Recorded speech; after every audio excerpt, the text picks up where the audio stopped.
Roast brothers இவனுக்கு 2 பேரும் எல்லாத்துக்கும் தெரியும் நினைக்கிறேன். நம்ம தளபதி அண்ணாவை பற்றியே எனி டைம் பேசி இப்போ யூடியூப்பில் பார்த்தீங்கன்னா ஒரு சில்வர் பட்டன் அப்படிங்கிற மாதிரி 1 லேக் சப்ஸ்கிரைபர் பண்ணி பணம் சம்பாதிச்சுக்கிட்டு இருக்காங்க. இது எல்லாமே நம்ம தளபதியால் வந்த மட்டும்தான். ஏன்னா இவனுங்க வீடியோவை இவங்க யூடியூப்பில் போய் பார்த்தீங்கன்னா ஒன்லி தளபதி தளபதி தளபதி தளபதி.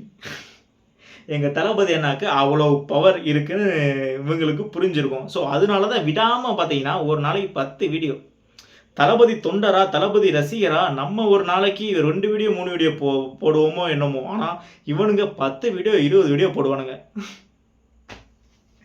இவனுங்க நம்ம தளபதி அண்ணாவை குறைச்சி அப்படி இப்படி இழிவுபடுத்தி பொய் சொல்லி மேக் பண்ணி ஃபேக் வீடியோ போட்டு நம்ம தளபதி அண்ணாவோட உயரத்தை அதிகரிச்சுக்கிட்டு தான் இருக்கானுங்க.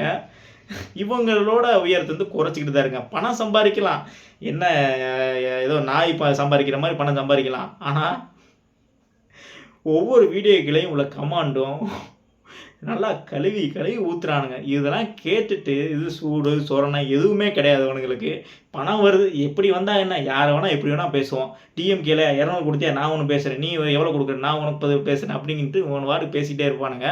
ஆனால் இவங்க டிஎம்கே அப்படின்னு சொல்லிட்டு இவனுக்கு சைடில் என்ன நல்லது நடக்குது, எது கெட்டது நடக்குது, எது பண்ணலை பண்ணுறாங்க அப்படிங்கிறது எதையும் பேச மாட்டார். ஒன்லி தளபதி, ஒன்லி டிவிக்கே நல்லா பேசுகிறானுங்க. இப்போ ரீசெண்டாக பார்த்தீங்கன்னா நம்ம மலையில் நடந்த நெல் பயிரில் பற்றி நம்ம தளபதி என்ன வீடியோ போடுறது இது அறிக்கை விடலை அப்படிங்கிற மாதிரி சொல்லியிருக்காரு. ஒரே ஒரு கேள்வி, இப்போ வந்து தமிழ்நாட்டுக்கு முதலமைச்சராக யார் இருக்காங்க? ரோஸ்ட் பிரதர்ஸ் உங்ககிட்ட தான் கேட்குறேன், யார் இருக்கிறாங்க? ஸ்டாலின் அவர்கள் தானா? எனக்கே சந்தேகமாக இருக்குது. ஏன்னா இப்போ வந்து நாமக்கல் மாவட்டத்தில் வந்து எக்ஸல் காலேஜ் அப்படிங்கிற பொறியியல் காலேஜில் இப்போது 400 பேருக்கு மேலே வாந்தி மயக்கம் இது பண்ணியிருக்காங்க. அது ஏன் நடந்துச்சு அப்படின்னா, கழிவு நீர் இது பண்ணி சாப்பாட்டுக்கோ இல்லை குடிக்கிறதுக்கோ கழிவு நீரை யூஸ் பண்ணியிருக்காங்க. ஏன்னா அங்கே காலேஜில் அதுதான் இருக்குது. அந்த இது கூட சரியில்லை. அதை கூட பார்க்குறதுக்கு சுகாதாரத்துறையினர் இப்போ பார்த்து தான் கண்டுபிடிச்சிருக்காங்க. ஸோ அந்த அளவுக்கு இருக்குது. அங்கேயும் கொள்ளடிக்க தான் செய்கிறாங்க. ஸோ இப்படி இருந்துக்கிட்டு இந்த ஒரு விஷயத்துக்கு இவர் போகவே இல்லை. ஏன்னா 400 பேர்னா சும்மா போல, அவருக்கு பணம் தானே அவருக்கு பெருசு. 400 கோடியை கொள்ளடி, நான் 400 கோடியா தப்பாக சொல்லிட்டேன், 4000 கோடியை கொள்ளடிச்சவருக்கு 400 பேரை போய் பார்க்க முடியல. ஆனால் நம்ம தளபதி என்ன சம்மந்தப்பட்ட பிரச்சனை, அந்த கரூர் அந்த விவகாரத்துக்கு மட்டும் 1 மணி நேரம் 2 மணி நேரத்தில் அன்னைக்கே வந்து நின்னார். அதுபோக மற்ற அமைச்சர்களும் சுற்றி நின்னானுங்க. ஆனால் இதுக்கு எவனுமே தலை காட்டலையே. ஏன் ரோஸ்ட் பிரதர்ஸ் உங்ககிட்ட தான் கேள்வி கேட்க 2 பேர்த்திட்டையும், ஏன் போகலை?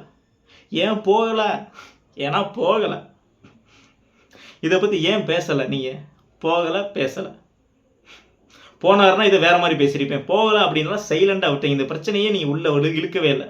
இவங்க ஐடியில் பார்த்தீங்கன்னா இந்த பிரச்சனை பற்றியே பேசியிருக்க மாட்டாங்க. ஏன்னா இவங்க மேலே தப்பு இருக்குது, போகலை அப்படிங்கிறது நல்லா அம்பலமாகிடுச்சு. இதை வச்சு தெரிஞ்சிருச்சு கரூரில் என்ன பிரச்சனை நடந்திருக்கு, இவங்கெல்லாம் சதி வேலை பார்த்துருக்காங்க அப்படிங்கிறது தெரிஞ்சிருச்சு. ரோஸ்ட் பிரதர்ஸ் நீங்கள் வந்து நம்ம தளபதியை அட்டாக் பண்ணி பேசிக்கிட்டே இருக்கேன், அது வந்து எங்களுக்கு நல்லது தான், சரிங்களா? எங்களுக்கு வந்து எந்த வகையிலும் குறைச்சல் கிடையாது. ஸோ இது மூலயமா உங்களோட பேரும் உங்களோட இது தான் கெட்டு போகும் தவிர எங்கள் தளபதியை நான் வந்து உயர்ந்துக்கிட்டே தான் இருக்காது. இப்போ கரூர் துயர சம்பவத்துக்கு அப்புறம் நிறைய பேர் எங்களுக்கு சப்போர்ட் பண்ணி தான் இருக்காங்க.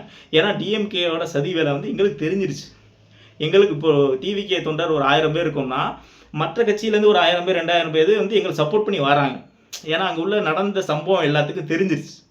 ஸோ இனி வந்து யாராலையும் தடுக்க முடியாது.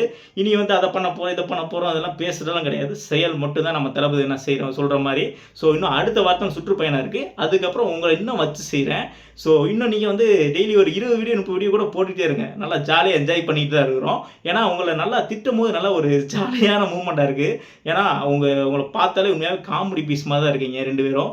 எங்களுக்கு ஒரு என்டர்டெயின்மெண்ட்டாக தான் இருக்குதுன்னு சொல்லலாம். நீங்கள் வந்து பேசிக்கிட்டே இருங்க, பணம் சம்பாதிங்க. நல்லா எங்கள் தளபதி என்னாவால் நீங்கள் சம்பாதிச்சுட்டு போங்க.